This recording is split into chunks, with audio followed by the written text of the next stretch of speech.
जय हिंद दोस्तों, आप सभी का स्वागत है A1 गुरुकुल यूट्यूब चैनल पर। दोस्तों एसएससी जीडी परीक्षा 2023 दोस्तों जिन भी साथियों का अभी तक एग्जाम नहीं हुआ है, आप लोग इस वीडियो को शुरू से लेकर लास्ट तक जरूर देखिएगा। दोस्तों एसएससी जीडी में अभी तक जितने भी शिफ्टों में एग्जाम लिया जा चुका है, बिल्कुल उसी पैटर्न पर आज का क्लास होने वाला है। दोस्तों अगर आपका एग्जाम अभी तक नहीं हुआ है तो आप लोग एनालिसिस वीडियो के साथ साथ प्रैक्टिस सेट भी लगाते रहिए। अगर आप लोग अच्छा से प्रैक्टिस सेट लगाते हैं तो आप एग्जाम में अच्छा से अच्छा स्कोर कर पाएंगे। दोस्तों आपके एग्जाम में 80 में से 60% भी प्रश्न 60% भी प्रश्न स्टूडेंट बना करके नहीं आ पा रहे हैं, क्योंकि दोस्तों ये प्रैक्टिस की कमी की वजह से। दोस्तों हमारे चैनल पर रोज इसी तरह के प्रैक्टिस सेट का वीडियो आते रहता है। दोस्तों आपका एग्जाम जब तक चलेगा तब तक ये क्लास जारी रहेगा। दोस्तों अगर हमारे चैनल पर पहली बार आए हैं, चैनल को सब्सक्राइब कर ले, साथ में बेल आइकन प्रेस करके ऑल पर क्लिक कर ले, ताकि आगे आने वाले वीडियो का नोटिफिकेशन आपको पहले मिल सके और आप एग्जाम में अच्छा से अच्छा स्कोर कर पाए। चलिए दोस्तों देखते हैं पहला प्रश्न।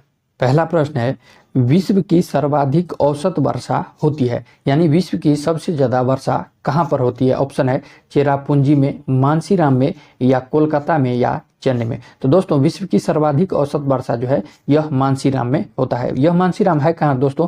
यह मेघालय की खासी पहाड़ी के शिखर पर स्थित है। यह विश्व की सर्वाधिक औसत वर्षा होती है। तो आप लोग ध्यान रखेंगे, ऑप्शन बी इस क्वेश्चन का राइट आंसर हो जाएगा। नेक्स्ट प्रश्न है दोस्तों, भारतीय संविधान के उद्देशिका में 42वें संविधान संशोधन द्वारा निम्न में से कौन सा शब्द जोड़ा गया? कौन सा शब्द नहीं जोड़ा गया? ऑप्शन है समाजवादी, पंथ निरपेक्ष, अखंडता, या गणराज। तो दोस्तों यह गणराज जो है इसे नहीं जोड़ा गया। भारतीय संविधान के उद्देशिका प्रस्तावना के 42वें संविधान संशोधन के तहत समाजवाद, पंथ निरपेक्ष, अखंडता शब्द को जोड़ा गया, लेकिन गणराज्य शब्द जो है यह दोस्तों हमारे प्रस्ताव संविधान के उद्देशिका में पहले से वर्णित था। दोस्तों 42वां संविधान संशोधन कब किया गया? तो यह 1976 में किया गया। तो आप लोग इसे भी ध्यान रखेंगे। नेक्स्ट प्रश्न है, निम्नलिखित में से कौन सा एक जीवाणु जनित रोग नहीं है? जीवाणु जनित रोग नहीं है, जो जीवाणु से होने वाला रोग नहीं है या क्षय रोग, एंथ्रेक्स जिसे गिल्टी रोग कहते हैं, या इन्फ्लुएंजा। तो दोस्तों इन्फ्लुएंजा जो है यह जीवाणु जनित रोग नहीं है, यह दोस्तों विषाणु से होने वाला रोग है, विषाणु जनित रोग है।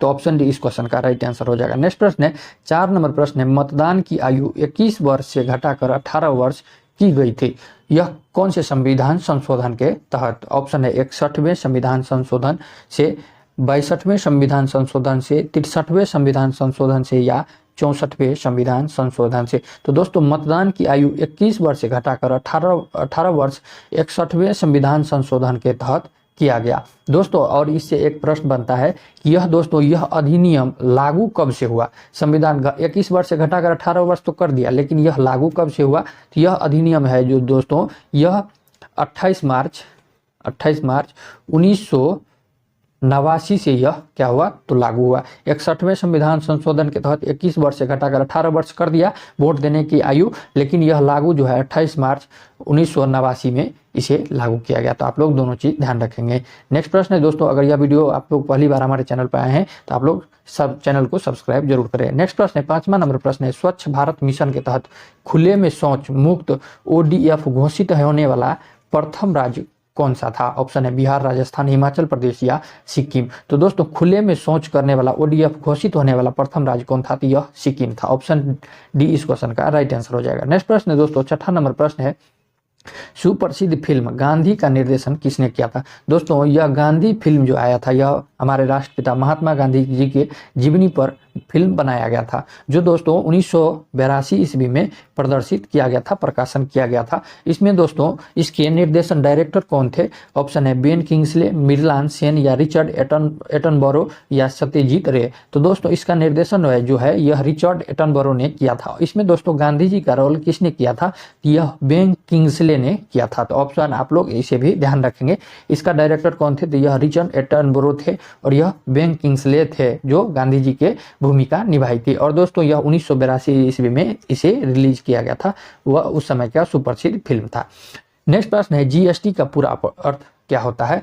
तो जीएसटी का पूरा अर्थ जो होता है यह दोस्तों जीएसटी का पूरा अर्थ यानी पूर्ण रूप होता है goods and service tax, goods and service tax. Option A इस क्वेश्चन का राइट आंसर हो जाएगा। नेक्स्ट प्रश्न है दोस्तों, 8वां नंबर प्रश्न है, नर्मदा नदी मध्य प्रदेश में कहां से निकलती है? ऑप्शन है सतपुरा, पर्वत श्रेणी से, अरावली की पहाड़ी से, या अमरकंटक की पहाड़ी से, या नीलगिरी की पहाड़ी से? तो दोस्तों नर्मदा नदी जो है यह मध्य प्रदेश के अमरकंटक की पहाड़ी से निकलता है। कहाँ से निकलता है? तो यह अमरकंटक की पहाड़ी से निकलता है। दोस्तों नर्मदा नदी जो है यह भारत में बहने वाली तीसरा सबसे लंबी नदी है, तीसरा सबसे लंबी नदी है भारत में दोस्तों। और इसके दोस्तों नर्मदा नदी की लंबाई की बात कर ले तो यह 1290 किलोमीटर कुल दूरी तय करती है। कितना? तो यह 1290 किलोमीटर दूरी तय करती है। और दोस्तों मध्य प्रदेश का जीवन रेखा किसे कहा जाता है? तो यह नर्मदा नदी को मध्य प्रदेश का जीवन रेखा भी कहा जाता है। तो आप लोग इसे भी ध्यान रखेंगे। नेक्स्ट प्रश्न है दोस्तों, मानव शरीर का सबसे लंबी हड्डी कौन सा है? मानव शरीर का सबसे लंबी हड्डी कौन सा है? ऑप्शन है टिबिया, रेडियस, फीमर या अल्ना। तो दोस्तों मानव शरीर का सबसे लंबी हड्डी है वह फीमर है। जो दोस्तों यह जांघ की हड्डी को फीमर कहा जाता है। और दोस्तों मनुष्य के शरीर में कुल कितने हड्डी होते हैं? यह 206 हड्डी कुल होते हैं। नेक्स्ट प्रश्न है दोस्तों, अल्फा कण के द्विआवेशित यानी डबल चार्ज आयन होते हैं किसमें? तो बेरियम में, हाइड्रोजन में, हीलियम में या लिथियम में? तो दोस्तों हीलियम में जो है यह डबल चार्ज आयन होते हैं। हीलियम में दोस्तों He++ होते हैं। दोस्तों हीलियम की जो संरचना होती है यह 2 प्रोटॉन और 2 न्यूट्रॉन की होती है। तो ऑप्शन सी इस क्वेश्चन का राइट आंसर हो जाएगा। नेक्स्ट प्रश्न 11 नंबर प्रश्न है, भारतीय संविधान का कौन सा अनुच्छेद सहकारी समिति यानी कोऑपरेटिव सोसाइटीज के संवर्धन से संबंधित है? ऑप्शन है 31B, भारतीय संविधान के अनुच्छेद 31B, 43B, 43A या 31A। तो यह दोस्तों 43B भारतीय संविधान के अनुच्छेद 43B से क्या है?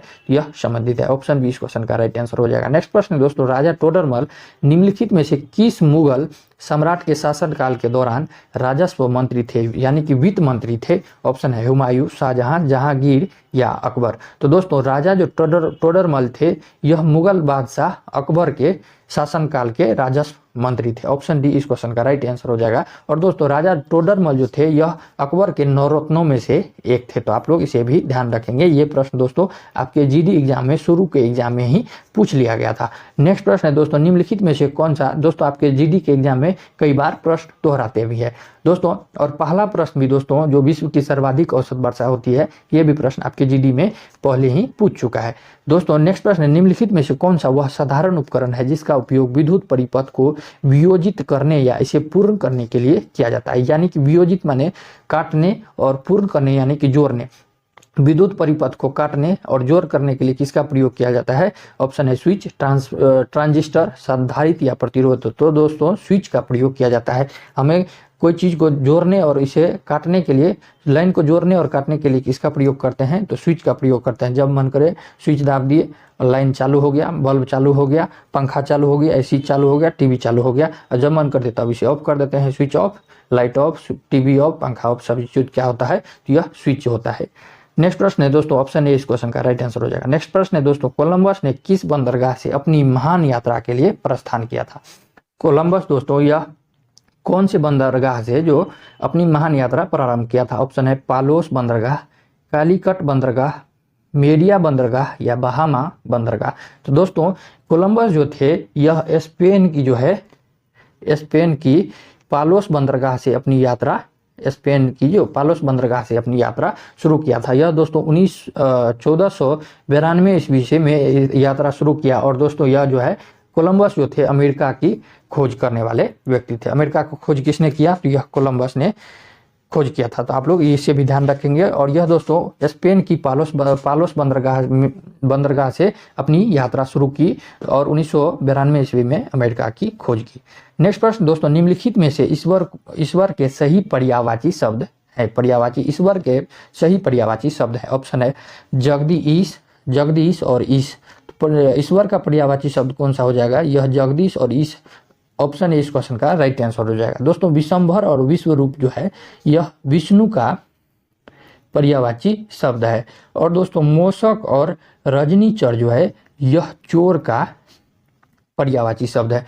अंबर और दुकुल जो है यह दोस्तों यह वस्त्र का पर्यायवाची शब्द है। तो आप लोग इसे भी ध्यान रखेंगे। ईश्वर का जो है पर्यायवाची शब्द जगदीश और ईश होता है। विशंभर का और विश्वरूप का जो है पर्यायवाची शब्द, विष्णु का पर्यायवाची शब्द विशंभर और स्वरूप हो जाएगा। चोर का पर्यायवाची शब्द जो है मोषक रजनीचर हो जाएगा। और वस्त्र का पर्यायवाची शब्द अंबर और दुकूल हो जाएगा। तो आप लोग सभी चीज ध्यान रखेंगे। नेक्स्ट 16 नंबर प्रश्न है, निम्नलिखित में से कौन सा प्रोटोकॉल ईमेल सेवाओं के लिए उपयोग किया जाता है? तो यह दोस्तों SMTP simple mail transfer protocol जो है, यह इसे सेवाओं के लिए, ईमेल के सेवाओं के लिए उपयोग किया जाता है। ऑप्शन सी इस क्वेश्चन का राइट आंसर हो जाएगा। 17 नंबर प्रश्न है, गांधी जी ने 1917 में चंपारण सत्याग्रह क्यों संचालित किया था? ऑप्शन है ब्रिटिश कानून के खिलाफ, दमनकारी नील बगान व्यवस्था के खिलाफ, या ऑप्शन सी है महंगी लगान व्यवस्था के खिलाफ, या मिल श्रमिकों के दमन के विरोध में। तो दोस्तों महात्मा गांधी जी ने 1917 में बिहार के चंपारण से जो सत्याग्रह संचालित किया था, वह दमनकारी नील बगान व्यवस्था के खिलाफ यह सत्याग्रह चलाया था। दोस्तों हर एक किसान को अपने 1 बीघा जमीन में से, 1 बीघा यानी कि 1 बीघा में 20 कट्ठा होता है। 20 कट्ठा में दोस्तों हर एक किसान को, अगर जिसके पास 1 बीघा जमीन 20 कट्ठा जमीन है, उसमें से 3 कट्ठा जमीन पर जो है नील की खेती हर किसान को बलजोरी पूर्वक करना पड़ता था। जिसमें दोस्तों इसे ही 3 कठिया नील की खेती, 3 कठिया प्रणाली भी कहा जाता था। इसके जो है दमनकारी नील बगान व्यवस्था के खिलाफ यह दोस्तों 1917 में चंपारण सत्याग्रह शुरू किया गया था। तो ऑप्शन बी इस क्वेश्चन का राइट आंसर हो जाएगा। नेक्स्ट प्रश्न है दोस्तों, गांधी जी ने दांडी मार्च कहां से आरंभ किया था? गांधी जी ने दांडी मार्च कहां से प्रारंभ किया था? ऑप्शन है लाहौर से, साबरमती आश्रम से, कराची से, या अमृतसर से। तो दोस्तों गांधी जी ने दांडी मार्च जो है यह अहमदाबाद के साबरमती आश्रम से प्रारंभ किया था। दोस्तों दांडी मार्च कब आरंभ किया गया था? तो यह 12 मार्च 1930 को गांधी जी ने अहमदाबाद साबरमती आश्रम से दांडी मार्च की शुरुआत किया था। तो ऑप्शन बी इस क्वेश्चन का राइट आंसर हो जाएगा। नेक्स्ट प्रश्न है, सुदीरमन कप किस खेल से संबंधित है? सुदीरमन कप किस खेल से संबंधित है? ऑप्शन है ब्रिज, लॉन टेनिस, बैडमिंटन, या बास्केटबॉल। तो दोस्तों सुदीरमन कप जो है यह बैडमिंटन खेल से संबंधित है। ऑप्शन सी इस क्वेश्चन का राइट आंसर हो जाएगा। 20 नंबर प्रश्न है, एक व्यास समर्पित पुष्प का उदाहरण है। ऑप्शन है मटर, सरसों, गुड़हल, या धतूरा। तो यह मटर है, एक व्यास समर्पित पुष्प का उदाहरण है, तो यह मटर। ऑप्शन ए इस क्वेश्चन का राइट आंसर हो जाएगा। 21 नंबर प्रश्न है, पताल शब्द का उचित विलोम कौन सा हो जाएगा? पताल का उचित विलोम क्या हो जाएगा? पताल का विलोम गगन, आकाश, नभ, या ताल। तो दोस्तों पताल का विलोम हो जाएगा आकाश। ऑप्शन बी इस क्वेश्चन का राइट आंसर हो जाएगा। दोस्तों 22 नंबर प्रश्न है, दोस्तों ये मैथ का प्रश्न है, कह रहा है नीतू की सैलरी से 50% अधिक है। रीतू की जो सैलरी है दोस्तों वह नीतू की सैलरी से कितना परसेंट अधिक है? तो यह 50% अधिक है। नीतू की सैलरी रीतू की सैलरी से कितना परसेंट कम है? तो क्या कह रहा है, तो नीतू की सैलरी रीतू की सैलरी से कितने प्रतिशत जो है वह कम है। तो रीतू की सैलरी कितना है दोस्तों? इस क्वेश्चन को दोस्तों 2 तरीका से बना सकते हैं। एक तो फार्मूला बेस्ड से बना सकते हैं और दूसरा जो है यह अनुपातिक विधि से बना सकते हैं। जो आपको अच्छा लगे हम आपको दोनों मेथड ही बता देते हैं। कह रहा है रीतू की सैलरी जो है नीतू की सैलरी से 50% अधिक है। नीतू की सैलरी, और पहले अनुपातिक विधि से बनाते हैं। नीतू की सैलरी हम लोग मान लेते हैं 100% और रीतू की सैलरी कितना है? तो यह 50% अधिक कह रहा है, तो 150 हो जाएगा, 150 हो जाएगा। अब इसमें कह रहा है क्या हो जाएगा, ये प्रतिशत है दोस्तों, यह 100% हम मान लेते हैं और यह 150%, 50% अधिक यानी कि 150%।